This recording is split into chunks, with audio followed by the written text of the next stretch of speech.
eta ongi etorriak gaurko saiora. Gaur maiatzak 7 asteazkena elkarrizketa bakarra izango dugu. Gaurkoan hemen platoan Jon eta Patxi izango ditugu, Nupeko ikasleak direnak. Nupek euskararekiko duen utzikeria salatu dute Nupeko ikasleek eta euskara planaren balorazioa egin dute eta honen inguruan hitz egitera datoz. Baina elkarrizketa honekin hasi baino lehen goazen gure betiko edukia ikustera.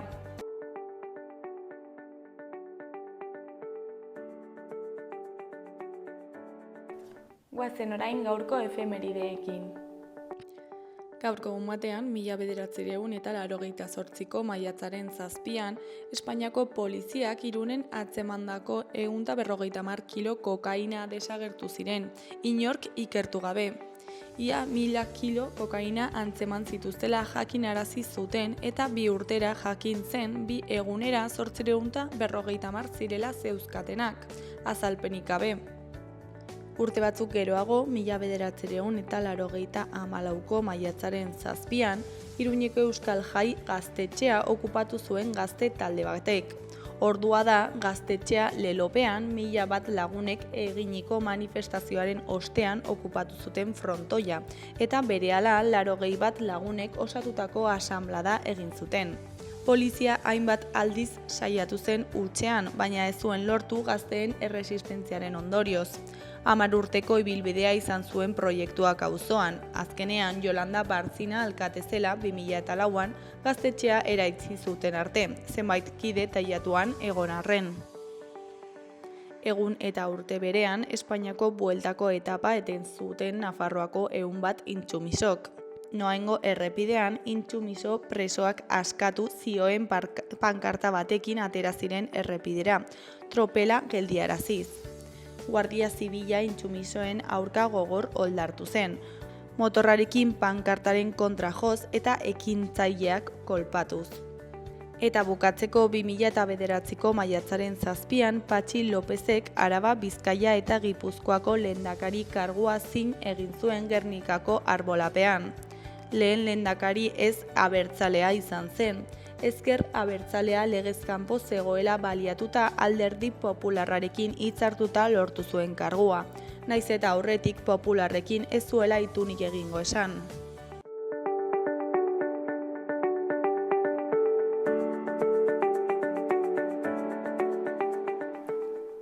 Errepasatu dezagun aste honetarako agenda. Maiatzaren 7an, asteazkena, Luis Lizarraga kapitainaren liburua aurkeztuko dute Karrikirri elkartean. Juan Luis Larrazak Luis Lizarraga kapitaina liburua aurkeztuko du Karrikiri elkartean, arratsaldeko 7etan. Peio Monteano izango da aurkezpenaren gidari. Eleberriak kapitainaren bizitza kontatzen du 1473–1521 arte. Bertan bizi zituen Nafarroaren aldeko borroketan biziki parte hartu zuelarik Nafar erreinuak jasan zituen erasotzaileengandik libre izan zedin. Kontakizunean zehar bere bizitza pertsonala eta bere familiarena ere tartekatuko ditu. Ostiralean, maiatzak 9an, Sanduzelaiko Zibiboxean 7:30 mugarri, musika eta antzerkia uztartzen dituen ikuskizuna egongo da. 2 begirada, 2 istorio eta leku bera, Ibardingo muga. Larunbatean, maiatzaren 10ean, Kondestableko Zibiboxean, goizeko 12etan, Sarasateren ondarea ipuin sinfonikoak izeneko ipuin kontaketa egongo da Sergio Andresen eskutik. Larunbatean baita ere, Juslarrotxako Zibiboxean, arratsaldeko 6etan, Osaba Patxikuren etxe zaharra izeneko magia showa egongo da Wallace Magoarekin. Gainera, egun eta leku berean, baina goizeko 10:00 Wallace Magoaren eskutik magiaren hastapenen txokoa izango da. Partaidetzan oinarritutako lantegia da, euskaraz emana, magia jostetako eta eraldaketarako erabiltzen ikasteko. Izan ere, magiaren bidez ikasi eta gozatzen dugu eta era berean gure sentimenduen eta emozioen adierazpen bidea da. 6 eta 12 urte bitarteko txikiendako izango da. Igandean, Sanduzelaiko Zibiboxean, Zaintzaren dantza izeneko antzerki musikala egingo du Lari produkzioak. Meri ama izan berri da. 9 hilabetez haur bat eduki du barruan, eta haren babesle eta zaindaria izan da. Era berean, kezka eta zalantza askoren iturri bihurtuko da txikitxoa. Neska edo mutila izanen ote da. Nola hezituko dut? Izan ere, ote da kozkortzen denean? Zoriontsua izanen ote da? Gauza izanen ote naiz gauza guztiez arduratzeko? Marikerekin batera zalantza horiei guztiei erantzutea lortuko du. Doinu akuilarri eta istorio biziekin batera eginen dute bidean.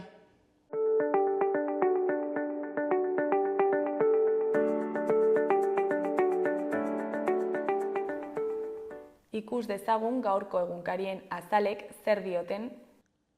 Diario de Notiziasen titular nagusian, Nafarroak apirilean zenbatu du erregistroetatik afiliatu gehien.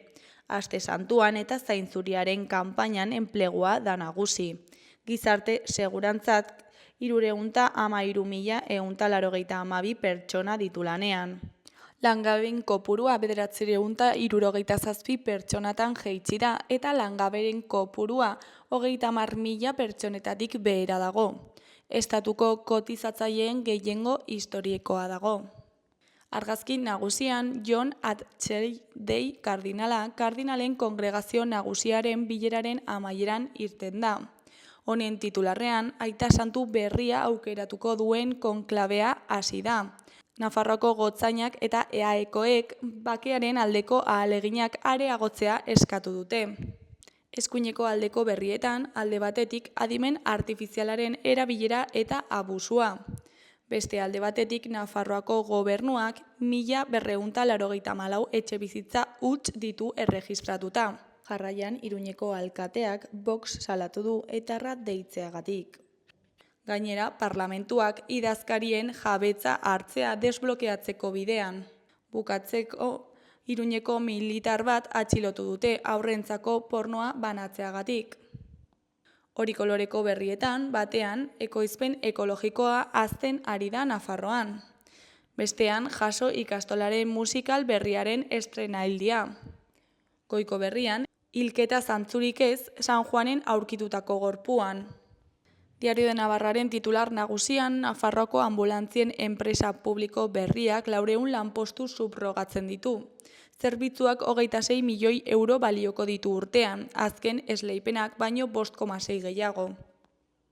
Argazki nagusian, Francisco Aita Santuaren aldeko hiletak Iruñeko katedrala betetzen du.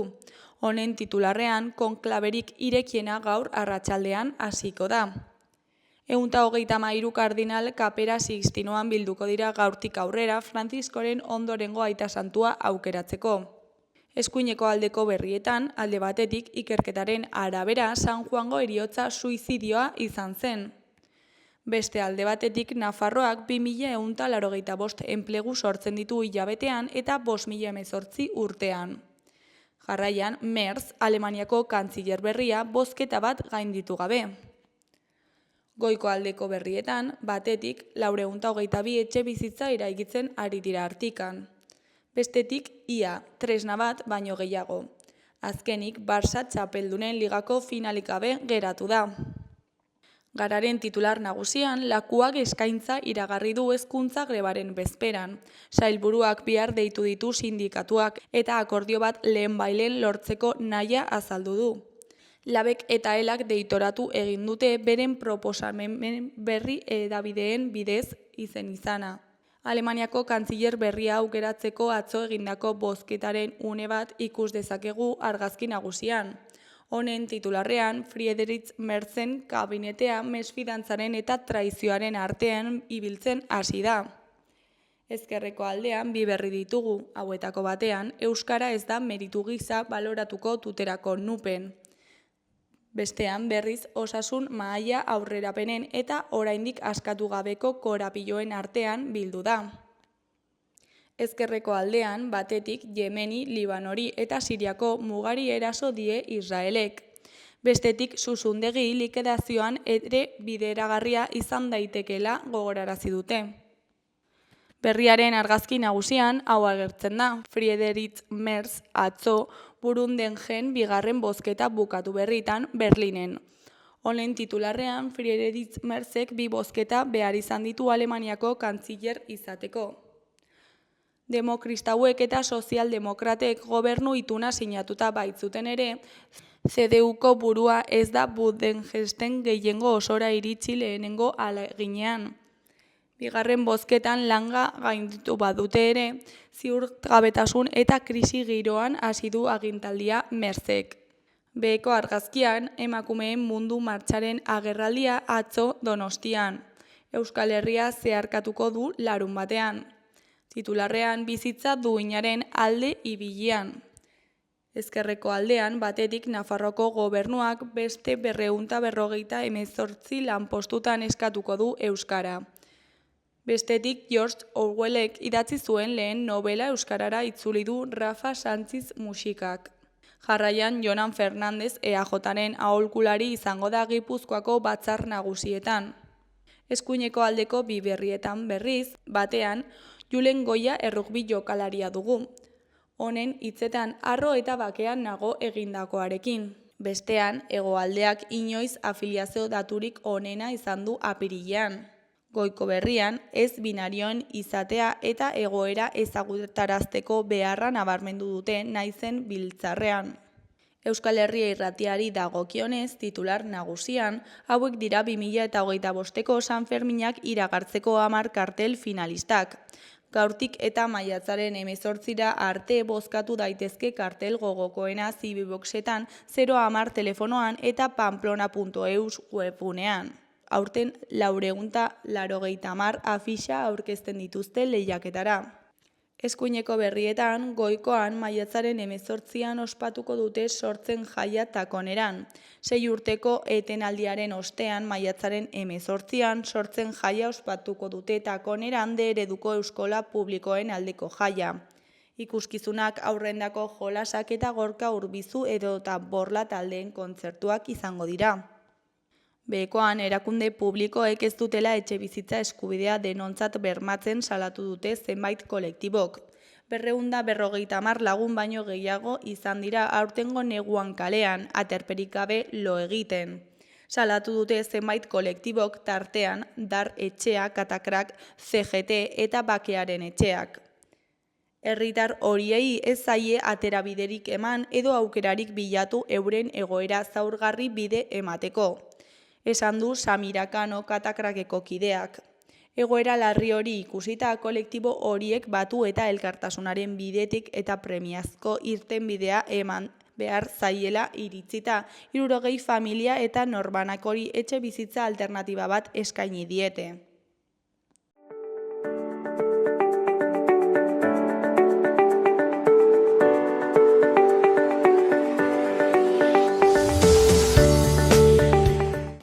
Kaixo, lehen aipatu dugun bezala, orain Jon eta Patxirekin gaude, nupeko ikasleak direnak. Kaixo, zer moduz?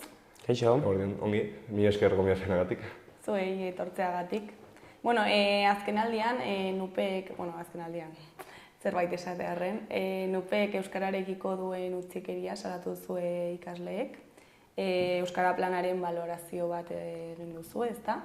Eta, bueno, zer da euskara plana hau, zertan datza? Berez, Euskara plana deitzen dugu informalki eta aurkeztutako txostena azaltzen dugu. Berez, izena du Euskararen plan gidaria, eta izaten dira 4 urteko planak, zeinak unibertsitatearen plan estrategioan baitan sartzen dituzte. Eta berez, hor nupek azaltzen du zelako ekimenak egiten dituen, zelako ardura hartzen duen Euskara aurrera eramateko, zein neurri, eta azkengo Euskara plana gehien bat zenbait irizpide markatzen zituen Euskararen eskaintza eta zabalpena handitzeko modu ordenatu eta sistematiko batean. Hori da berez Euskara plana. Eta gero, zertarako balio du eta zer egiten dute horiekin? Kontua da gutxirako balio duela. Berez, gehien bat eta azpimarratzekoa zenbait helburu finkatzen dituelako, baina ez ditu inolako mekanismoak definitzen, helburu horiek ez betetzekotan edo helburu horiek betetzerako bidean inolako trabarik balego ez dago definitua inolako mekanismorik. Ez plana bitartean, ez planen jarraipenan, ez da plana bukatzekoan ere, orduan zer gertatu da, bakietu da plana eta ez dira zenbait helburu bete, hori ere bagenekien, baina debaluatzen du pila bat plana hori, inolako mekanismoik ez definitzea. Eta zertarako balio izan du, erran bezala, zenbait irizpide finkatzeko, euskarazko kredituen eskaintza handitzeko zenbait graduetan, nola eskariaren arabera, gero graduaren izaeraren arabera, lehenesten zuten publikoari begirako lanetara bideratu dauden graduak, horietan indartzea euskarazko eskaintza, teorikoki. Eta gero ikusi dugu, praktikan gutxirako balio izan duela, bai. Eta igual, valorazioarekin hasi baino lehen, kontatu guzu pixkat nola den edo nola bizitzen duzuen zuek nupeko egoera, euskararen egoera? Lehenik eta behin gu adibidez, biak ingenieritza informatikoa ikasten dugularik, lehenengo urtean 6 ikasgai edo izan genituen euskaraz, eta hortik aurrera ikasgai solte batetaz gain ezin izan dugu euskaraz gure hezkuntza prozesua jarraitu, eta nahiko orokortua da hori, ez? Gradu pare bat kenduta, gehiengoak irakasgai solte batzuk dituzte, kasu batzuetan igual lehenengo urte osoa euskaraz egin daiteke, baina. Eta argi dago, nupek ez duela inolako iniziatiba errealik edo, ez duela inolako benetazko kezkarik sortzen. Eta ikasle bezala ikusten da, argi ikusten da. Eta bakizue, azken aldian ezakit aldaketarik egon den, edo beti danik ezan den horrela azken aldian? Nup berez historikoki espainol hutsez edo gaztelera hutsez sortu zen, instituzio bezala, eta egia esan orokorrean nahiko joera berdintza mantendu du. Noski, eta txostenean aipatzen dugu, berez euskarak izan duen hazkunderik handiena izan da aurreko 4 urtetakoa. Gero, baloratzen dugu benetan hazkunde horrek termino erreal eta materialetan zer izan den eta zer suposatu duen, baina berez bere hazkunde momenturik garaienean dago, baina halere horrek ez du islatzen nupek instituzio edo nupen gidaritzak bere jarrera asko aldatu duenik, ez? Eta benetan kezka bat edo iniziatiba bat ez dagoela euskara bultzatzeko. Gero ere, batzutan ematen du aukera euskaraz ezagik ikasgai bat edo bi egiteko, eta gainera ordutegiak ez dira berez tokatzen den egutegian edo ordutegian izaten ez? Bai, euskaldun esperientzia nupen hori da, traba guztiak izatea. Bai, zenbait kasutan irakaskuntza maila kaskarra edo materiala erdaraz jasotzea izan gazteleraz egin galeraz, eta parte bai, aipatzen duzuna. Agian lehenengo mailan nahiko orokorra da graduak goizez ikastea, eta gure kasuan lehenengo mailan enpresa ikasgaia uste dut izan zela, deskuadre batengatik joan behar genuen arratsaldeko 5:00 7:00 klasera, honek dakarren kudeak eta arazoekin. Eta ez da ezer berria, baina hori soilik gertatzen zaigu ikasle euskaldunoi. Eta, euskara planara itzulita, 2021-2024 urte bitarteko euskara plana aztertu duzue, eta, zein izan da pixkat balorazioa? Hori ez, lehen aipatzen ari nintzen bezala, berez hazkunde, euskarak bizi izan duen hazkunde handiena izan da, baina eta ere patxik hasieran zioenari jarraikiz, formalitate hutsak izan direla, eta markatu dituzte hainbat irizpide, eta batzuk xumeak baziren ere ez betetzeaz gain, gainera gero haien balorazioa propioa atera dutenean, haien buruari loreak botatzen pasa dira, eta inolako mekanismorik jarri ez direnez, benetan materializatzen zirela edo irizpide edo bete behar horiek betetzen zirela ziurtatzeko, lehen esan duan bezala formalitate hutsa izan dira, eta horrela pasa dezakete urteak eta urteak esanez bai betetzen dugu, eta adibide simple bat jartzeko, irakaslean, euskara plan gidariaren balorazioan, haien nupek egindako balorazioan, euskarazko irakasleen kalitatea eta kantitatea handitzeko eta hobetzeko bermeak ziren bete behar bat, edo eginkizun bat, eta jartzen duen bakarra da argi utzi dugu bermeak jarri ditugula kalitatea hobetzeko. Osea, ez dira sartzen guztiz lausoa eta superfiziala da egiten duten balorazioa, ez dutelako ezer benetan materialik, ez. Eta ze beste irizpide ezarri dituzte, eta ezakit suposatzen da bete dituztela. Bai, badibidez, eta igual datuak puzten zituen nahikotxo haiekin eginiko balorazioan, horrela datuetan hitz egiterren, azken 4 urtetan txertatu dira nupen 785 kreditu euskaraz. Orduan, txosten hasieran dago datu hori, eta saltzen dute, hola, erraiten dute. Hau da, 2 gradu terdi euskaratu izateren baliokidea. Hartzen baditugu kreditu horiek eta egiten badugu txostenan egiten dugun azterketa, kreditu horietatik 228 dagozkie gralak euskaraz egitearen aukera emateari. Baina horrek ez dio nuperi inolako irakaskuntza baliabiderik eskatzen. Eta are gehiago, zamai hartzen du zenbait bulegotan eta departamentutan irakasle euskaldunongan. Haiek asumitu eta absorbitu behar dituzte euskarazko gral eskari guzti hori. Gero beste zenbait kreditu, 30 inguru, izan dira praktikak euskaraz egiteko aukera ematerekin, gero ikusi dugu ere eskaintza hori ez dela erreala, ez dela betetzen eta igual gradu gizarte lana bezalako gradu nahiko euskaldunetan, edo behintzat eskaintza nahiko euskalduna deneko horietan, ez duela gaitasuna eskari guztia asumitzeko. Orduan, kenduta 200 zenbait kreditu horiek eta beste 30 kreditu horiek, funtsean nupek sartu ditu 500 zerbait kreditu 4 urte hauetan. Igual neurria iruditzakela nahikotxo, baina kontuan hartuta 6 kredituk osatzen dutela ikasgai bat, da, uste dut, 89 ikasgai sartzearen baliokidea. Eta 4 urtetako epe honetan, Euskara Planak iraunduen 4 urtetako epe honetan, litzake urtero 22 ikasgai sartu izanaren baliokidea. Nupen eskaintzen dira 27 gradu. Alboratuta gero, badirela gradu bikoitzak eta bar. Orduan, kalkuloak erraiten dugu urtero ez direla gai izan, ez direla kapazak izan gradu guztietan ikasgai bat sartzeko.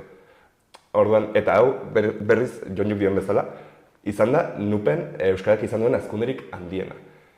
Beraz, hori, irizpide horiekin edo, eginiko balorazioa hori da, baina nahi genuen datu horiek nolabait benetan ikertu eta haiek eginiko balorazio nahiko iruzurtsua salatzea. Eta garrantzitsuan ikuste aipatzea,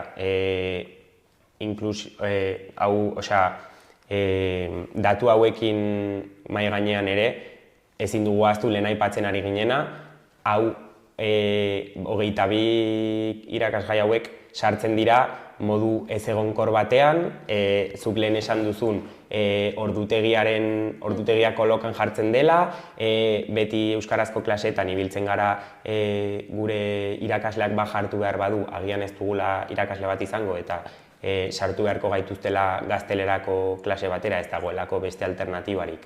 Eta nork daki irakasgaiaren kurrikulumaren ze puntuan zeuden haiek eta ze puntuan geunden gu. Orduan, hau da, minimoak dira ikasgai asko, hauetako asko, ez? Orduan hori ere kontuan hartzeko garrantzitsua, ez bakarrik zenbat, baizik eta ze egoeran sartzen dituzten. Eta aparte, berez, 22 ikasgai horrena abstrakzio bat da, ze ez da horren modu homogeneoan banandu. Orduan, zenbait graduk bai egin dutela nahiko txogora, izan historia eta ondarea zein gizarte langintza, baina beste gradu batzuetan eskaintza urria izaten jarraitzen du edo eza zuzenean. Eta gainera gero eta gradu gehiago daude, eta orduan ere konpentsazioa gutxiagoa da. Bai, testuinguru horretan euskara ez da horren bertzea ikusita gaztelerako kredituak zenbat ziren, azken urteetan uste dut 2 edo 3 gradu gehitu direla nupeko eskaintzari. Argi dago, ez dela nahikoa, eta ere inkesta bat luzatu zu, ez da, ikasleak ze iritzi daukaten honen inguruan, eta ze datu bildu dituzue. Bai, kokatzaren pixkat, dinamika honen zentzua, aurten agortu da Euskara Plan Gidaria, 2025an, hori bagenekien kurtso hasieratik. eta ez dute inolako planik aurkeztu 2025 osorako. Berez, hutsune bat dago, horregatik abiatu genuen dinamika hau lemape, nupek euskarari bizkarra, ikasleok euskarari indarra lemapean, eta horren baitan, abiatu genuen galdetegi bat, galdetuz, nahiko salatzaia, zena nupek zure hizkuntza eskubideak urratzen ditu, eta zen gehiago gogobetetasun inkesta moduko bat, ikasle euskaldunoi zuzendua, bai kreditu eskaintza aldetik, zein orokorrean nupek euskari ematen dion tratarekin, izan Aisialdian administrazioan identitarioki, paisai linguistikoa, eta bar. Eta, ze feedbacka jaso duzue? Erantzun duten ia 200 ikasleen artean, nahiko, espero zezakena, guk identifikatzen genuena aurretik, espero genuena jaso dugu, orokor batean, gehiengoak, 89%ak nahiko luke aisialdian euskarak presentzia gehiago izatea, aisialdean euskarak inolako presentziarik ere ez du, bigarren mailako planoetan paisaia linguistikoan eta bar, berdintsu gehiengoak nahiko luke, eta gutxienez erdiak baino gehiagok ikusten du ez dela berez, ezin du duina deitu jasotzen duen euskarazko hezkuntza. Eta inkesta egin duzue ikasle euskaldunen artean edo orokorrean ikasle guztien artean? Zuzendua dago ikasle euskaldunoi noski, baina berez abiatzeko modua edo erabilitugu gure portalak izan sare sozialak eta gure kontaktuak, zein QR bidez zenbait kartel paratu genituen nupen zehar, beraz uste dugu erantzun dutela soilik ikasle euskaldunok. Eta gero ere egin duzue, inkesta horretan, aztertu duzue administrazioarekiko harremana eta zeintzuk izan dira datu hauek? Berez, dakigunez nupen egun, 25 lanpostu daude perfil linguistikoarekin administrazio alorrean, uste dut hori dela administrazio plantillaren izanen da 7% horrelako zerbait. Gero ere badakigu, badirela beste zenbait langile, uste dut 50 inguru dela osotara pas horretan, administrazioa eta publikoa begirako langiletza horretan, dagoen langile euskaldun kopurua, baina ez plazak ez du perfil linguistiko hori. Eta orokorrean esperientzia da traba nahiko bizi dutela orokorrean eta egunerokoan ikasle euskaldunok tramiteak eta bar euskaraz egin alizateko. Eta zergatik uste duzuen nupek ez duela eskaintza handitzen? Edo ez igual nahi genuen einean? Lehen aipatu dudanarekin ere, historikoki beti izan du, euskararen zabalpenarekiko ezkortasun hori beti erakutsi izan du, baina argi eta garbi eta salatzen duguna da, euskararen zabalpenak proaktibotasuna eskatzen duela eta benetako baliabide inbertsioa eskatzen duela eta nupek ez du inbertsio hori sartu nahi eta ez du proaktibotasun hori sartu nahi. Benetan sartu behar zaio sartu behar dio iniziatiba eta bere pultsu propia eta oso garrantzitsuan ikuste adieraztea gure mahai gaineratzen dugun edo azaleratzen dugun puntu argi bat gure txostenean da nupek rato guztian eskari eta eskaintzaren jokoarekin jolasten duela eta oso modu utilitarista batean, barkatu. Ikusten duela euskara, ez badago ikaslek ez badute euskaraz ikastea eskatzen, ez dugu jarriko. Orduan, guk kontrapartez ikusten dugu, benetan jarri behar duzula euskarazko eskaintza bat ikaslek ikusi ahal izateko egin dezaketela hezkuntza hori euskaraz, ez? Ze gero gure inkestetako emaitzetatik atera dugu EHU-ra joan behar izan dutela Nafarroako ikasle askok ezin zutelako nahi zuten gradua euskaraz egin hemen nupen, joan behar izan dute, baina gero esaten dute ez ditugu jartzen inork ez dituelako eskatzen. Orduan hori, ikusten dugu, eta aldi berean joku zikina iruditzen zaigu nupen partetik, ze erantzunkizun guztia jartzen du, bere gainetik kentzen du, diskurtsio bat sortzen du non, eske ez da gure arazoa, ikasleek ez dute eskatu. Gainera, kontuan hartu behar dugu unibertsitate publiko bat eta hitz egiten ari garela, ez enpresa pribatu bat eta ez. Bai. Orduan joko hori, ez dakit, ez du denen eskubideak bermatzen.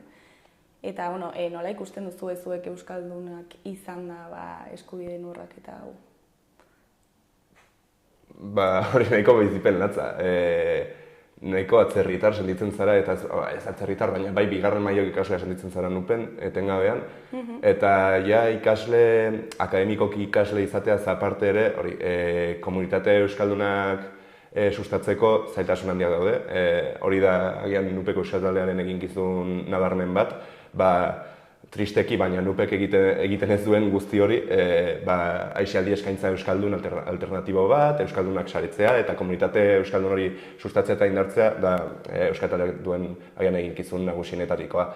Orduan, hori ikusita, bigarren mailako ikaslea askotan oso marginalizatuak, edo, haiek euskarakoak dira, nik behintzatu gara bizitzan dut eta ustez nahiko orokortu dela. Bai, eta hori gauza ofizialetatik edo nupetik eskaintzen ez diren gauzetaz haratago, ez bakarrik klasean baizik eta orokorrean,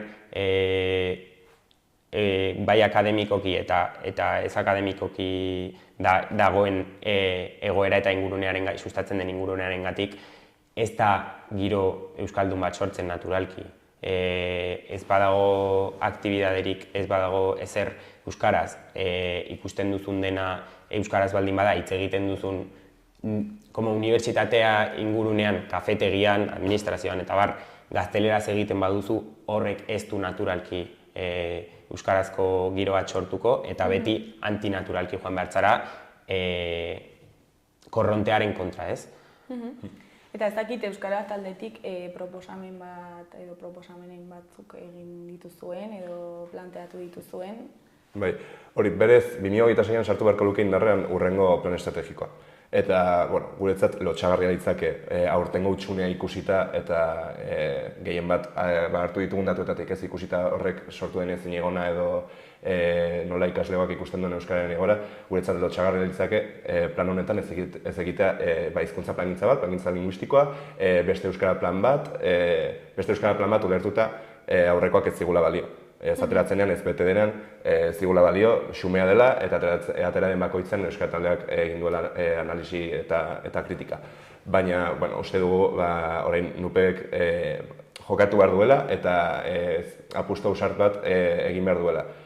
Orduan, horren baitan uste dugu, eta ez da rokeri kontua, ez da handitasuna, baina txosten oneri paratu behar diotela arreta, gehien bat, hori alegindu garelako, ikasle hona hotsari bozorailu bat ematen. Eta uste dugu zenbaitkako nagusi azpimarratu ditugula, batetik hori uztea eskari eskaintza logika hori, eskari eskaintza merkatuaren logika horrek ez dio hizkuntz minorizatu bati mesede eginen, eta erran bezala, gainera horrek sortzen du kriston desoreka. Ze gutxi eskaintzen den graduetan, noski eskariak bera eginen dio, ikusita gradu osoa gazteraz egin behar badut, ikasle asko hartzen dute autua, 2 ikasgai edo 3 euskaraz izan da, bagian baten ez dira matrikulatzen. Eta horren aitzakiz, ikasgai horrek heltzen badituzte, azkenean graduak erraldungo dira eta gehienez jarriko dira euskarazko kredituak, jada nahiko euskaldunak diren graduetan, ez? Kriston desoreka sortuko horrek. Orduan, logika horrekin apurtzea. Hartzea jarrera proaktibo bat eta horrela materialki egiten ditugun bi aldarri edo proposamenak ez dira berriak, euskara taldeko aldarri nahiko historikoak dira, baina batetik euskara teknikari baten kontratazioa, egun eta historikoki ezagon euskara teknikaririk nupen, eta behar da perfil hori zeinak egingo duen hizkuntza plangintza, euskaren plangintza, zeinak ekimen ezberdin bultzatuko dituen euskaren alde, beharrezkoa ikusten dugu. Toki guztietan, instituzio guztietan edo euskaldun instituzio guztietan badira horrelako perfilak eta nupek behar du. Eta gero bestetik aitzineko aldarri bat ere, euskarazko rektoretza ordetza bat sortzea. Egun NUPek dituen organoak edo erremintak euskarako dira zenbait komisio xume ez dutela benetako esku hartze ez da botere kuotarik. Eta horiek dira gero horrelako plangintzak egiten dituztenak. Eta ikusten dugu ez dagoela gaitasunik NUP euskalduntzeko horrelako tresnekin. Orduan, zinbesteko ikusten dugu, adibidez, EHUk badu rektoretza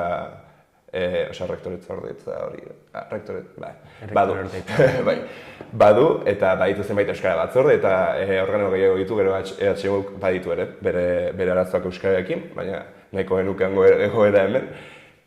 Orduan, ezinbestekoa ikusten dugu, plan estrategiko honetan, euskararen errektoretza ordetza horren sorrerarako hastapenak ematea, ezinbestekoa.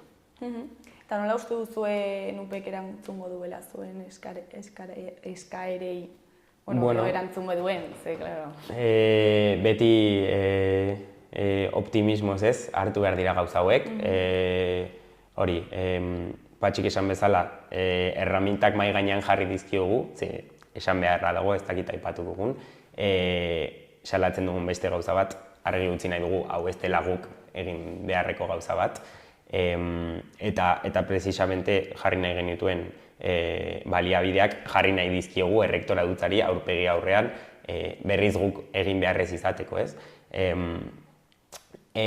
Baina, bueno, hori lehen esan bezala, optimismoz, espero dugu errektora dutzaren aurrean txostena jartzea eta batean hurrengo urterako plan baten hastapenak egiten ari dela entzutea, baina argi dugu orain arte izan duten jarrera mantentzen badute honek hau ez duela inora ez. Orduan aldaketa bat haiek eman behar dute. Eta itxaropena daukazue. Bai, eta bertzeraz hala ere aurrean izango dituzte. Eta kartela... Hau da txostena, irakurri. Uste, deskargatu dezakezute Twitterren eta Instagramen gure kontuetako esteketan. Nahiko mimo eta lana sartu diogu. Eta, besterik gabe, hau dela gure NUPeko euskararen diagnosia. Primeran bikote bukatzeko, ez dakit zerbait gehiago komentatu nahi duzuen, jendeari zerbait esan, edo igual NUPeko... Beti bezala ez, bukatzeko hitza, ez dakit NUPen ikasten duen inork ikusiko duen, espero baietz, eta ikusten badute euskaldunak izan da, seguro aipatu ditugun eskubide urraketak noizbait bizi izan dituztela modu batean ala bestean, orduan entzun badute euskara taldearen inguruan edo ez badute entzun ere, gonbidapena zabaltzea parte hartzera, antolatzea eta haien ahotsa entzun dadin, ikasleen argi dugulako ikasle antolakuntza bidez dela bidea, ez? Eta NUPetik kanpo ere, ez dakit zen izan den kamera, baina antolatu zure auzoko gaztea sarnadan, zure auzoan, zure ikastetxean NUPetik kanpo ere, antolatu euskalgintzan, saretu, eta goazela, bidea hau dela, besterik gabe. Bikote, mila esker zuei, gurekin hitz egiteko tartetxo bat ateratzeagatik, eta NUPeko egoera ondo azaltzeagatik, eta NUPeko euskararen egoera aldatzen den, beharrezkoa da. Eskerra ditzuei, berriz ere gonbiazpenagatik. Ondo segi.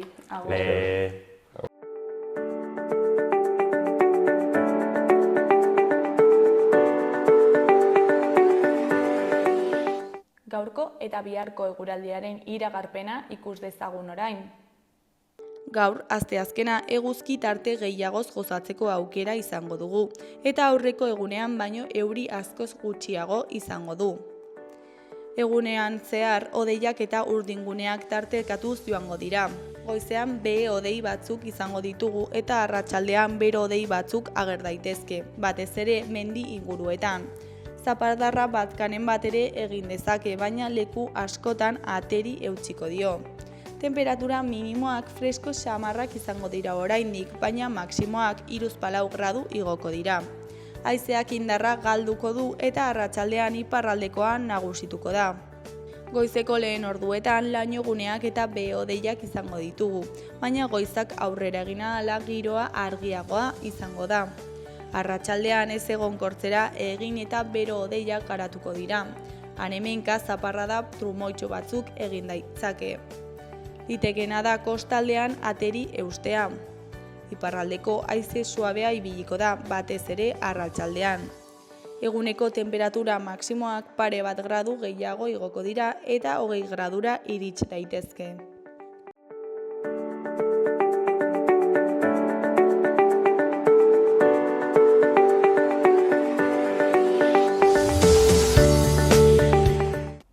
Orain, parlamentuko galderekin abiatuko gara.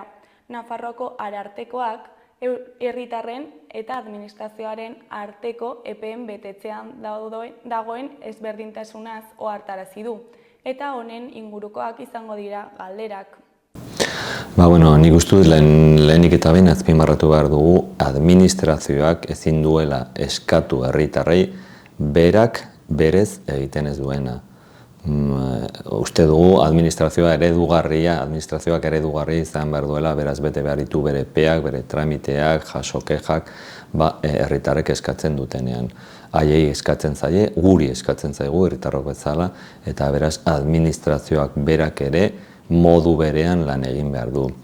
Hori konpontzeko zemotako neurriak hartu behar diren edo har daitezken, guk azpimarratuko genuke bereziki bi alde batetik malgutasuna eta beste aldetik mugikortasuna. Hori da hain zuzen ere arartekoak berak bere txostenean aipatzen zuena eta hemen parlamentu honetan berak ere esandakoa eta duela gutxi hedabide batean ere aipatutakoa. Berak hitz horiek erabiltzen zituen, malgutasuna eta mugikortasuna.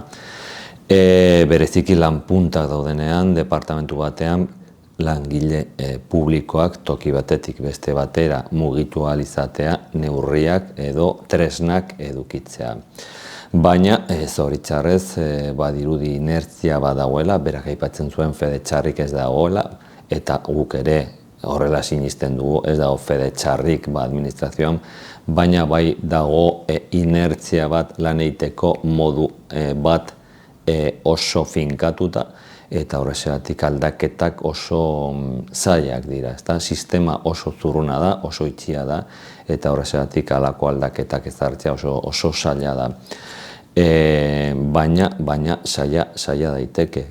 Eta hain zuzen ere berak ere arartekoak apetzen zuen une honetan osasun lege berriaren, zirriborraren halako aldaketak aipatzen ziren, eta berehala atera dira ahotsak horren kontra altxatu direnak.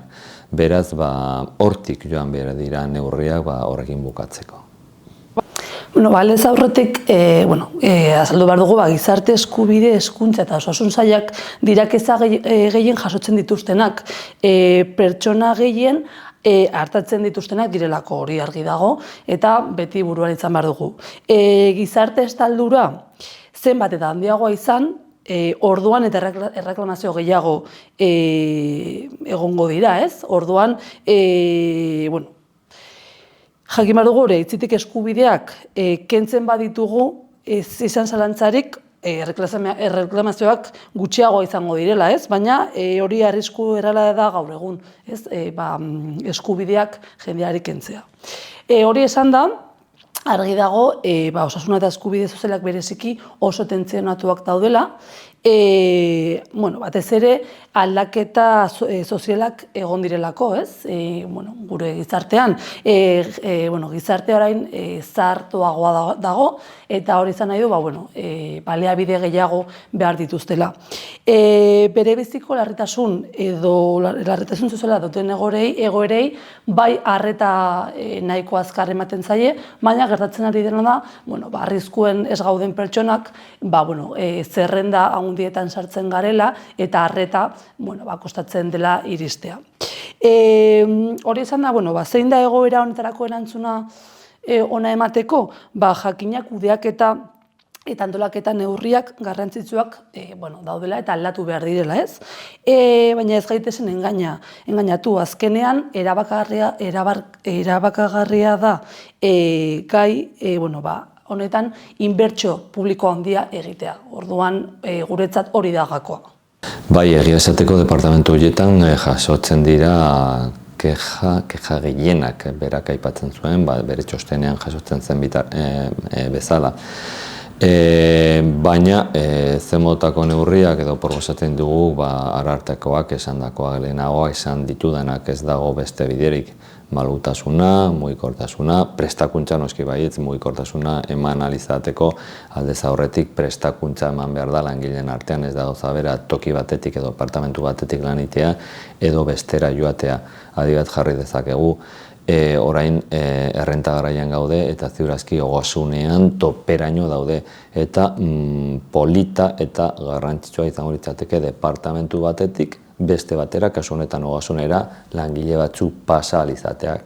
Horretarako noski baietz kontuan hartu behar dugu, horretan egiten den lana oso teknikoa dela eta aldez aurretik prestakuntza eman behar da hori bideratu alizateko.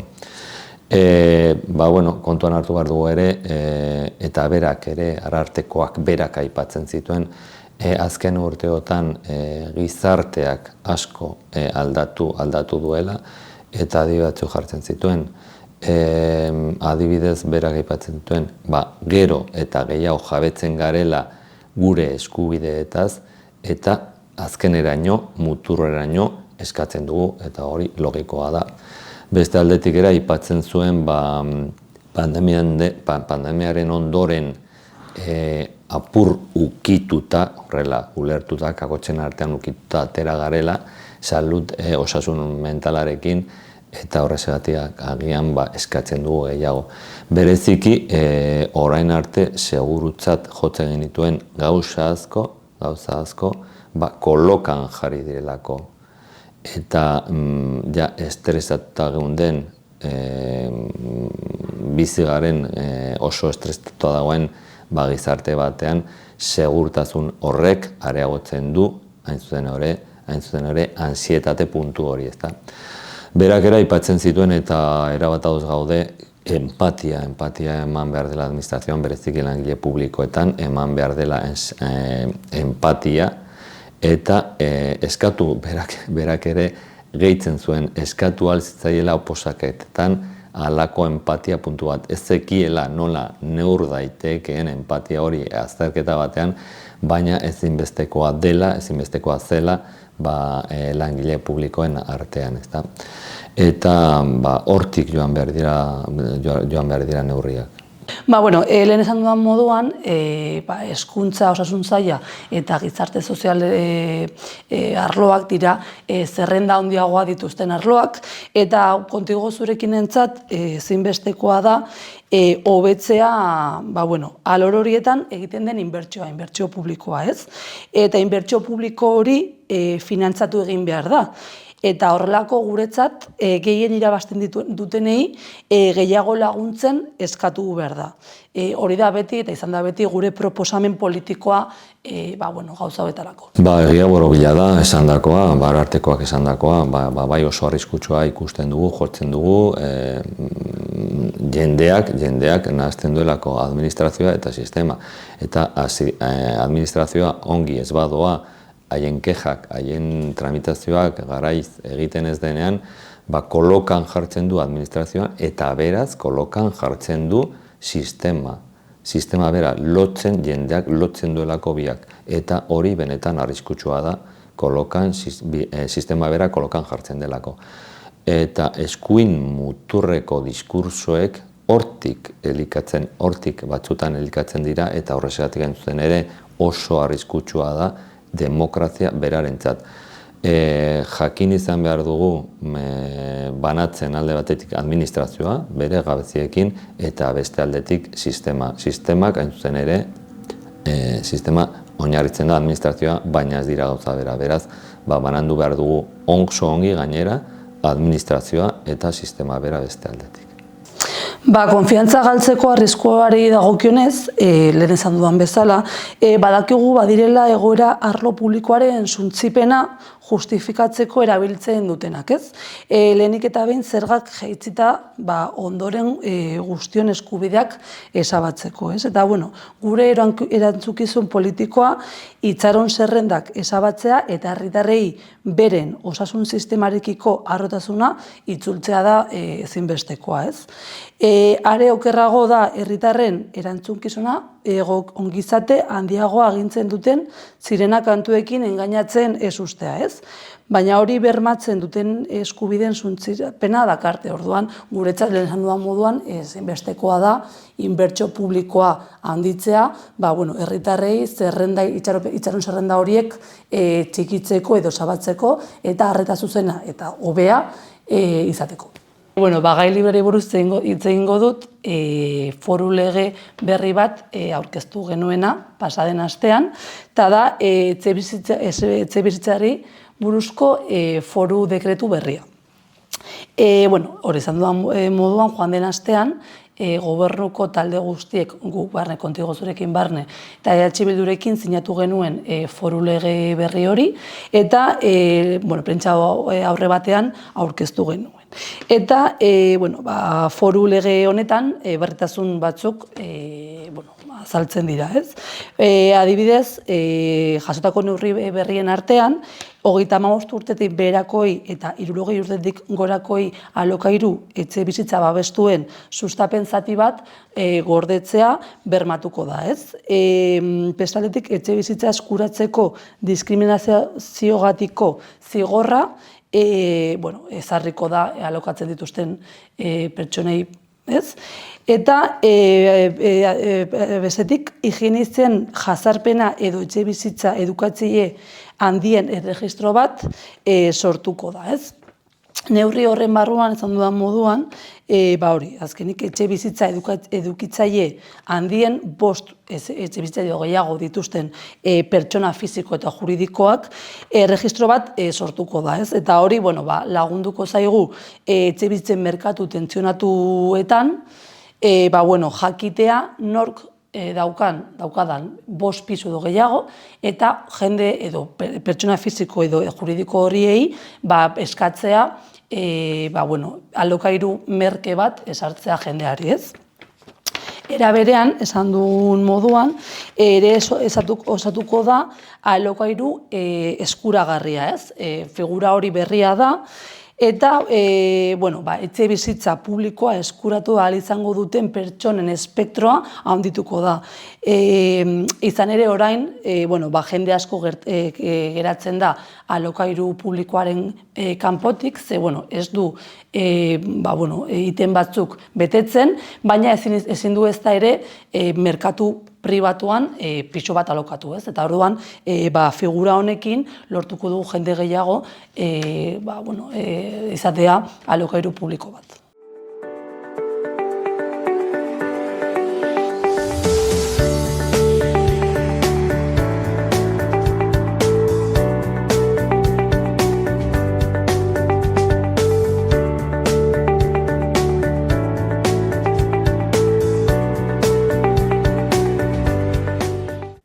Gaurkoz hau izan da dena, bihar itzuliko gara eduki eta elkarrizketa berriekin. Ondo segi, agur!